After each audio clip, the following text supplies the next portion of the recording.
धुंधली अपनी दास से लेके जाओ, जाकर के हमारा से कह देना कि हमारे बिना पिता के एक पुत्र पैदा हुआ है।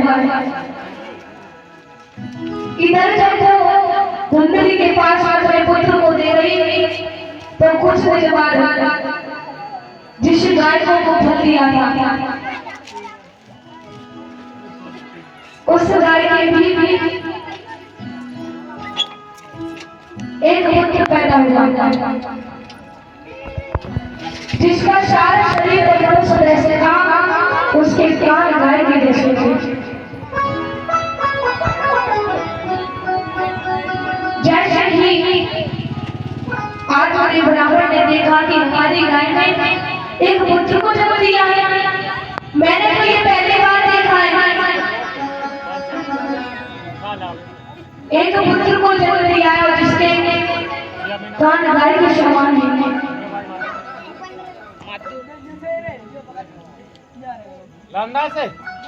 और ये 10 रुपए राशि की तरफ से भगवान की कथा में गाना आया है। बोल वृंदावन हरी लाल की, राधा रानी सरकार की। जब धीरे धीरे समय व्यतीत हो रहा है, इधर आते ब्राह्मण बहुत सोच रहे हैं और कह रहे हैं कि मैंने तो ये पहली बार देखा है कि गाय से पुत्र पैदा हुआ है। धुंधली से कहने लगे, धुंधली एक बात बताओ, क्या तुमने कभी सुना है कि गाय से पुत्र पैदा होता है? तो आज धुंधली कहने लगी, महाराज क्या पता, हमने तो नहीं सुना, लेकिन कोई बात नहीं, हम इसे पालेंगे। जब धीरे धीरे नाम और संस्कार का समय आया है तो जो धुंधली के पास उसकी शरीर दी गई थी, उसका नाम धुंधली के नाम के अनुसार धुंधकारी पड़ा और जो गाय से पुत्र पैदा हुआ था उसका नाम गौतम रखा गया। जब दोनों का नाम संस्कार हुआ और तब धीरे धीरे बड़े होते जा रहे हैं। गौतम बहुत ही अच्छा शौक था, लेकिन धुंधकारी थोड़ा सा बड़ा हुआ, बाहर जाता थे बच्चों को मारता पीटता,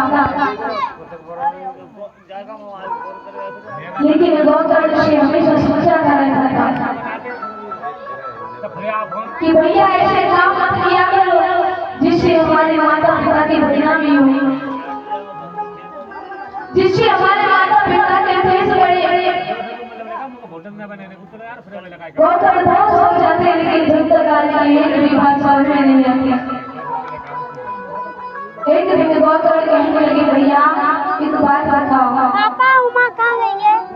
तुमने कभी अपने माता पिता की तरफ देखा कि वो हमें किस प्रकार से पाल रहे हैं, किस प्रकार से रख रहे हैं?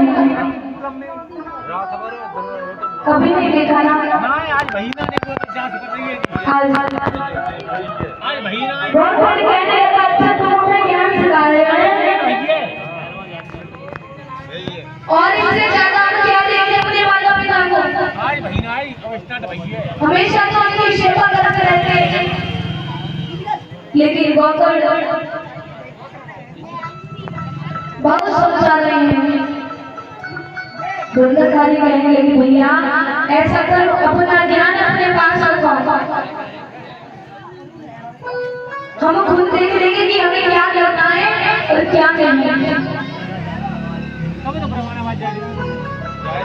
आज दोनों ये धुंधली के पास में पहुंचे।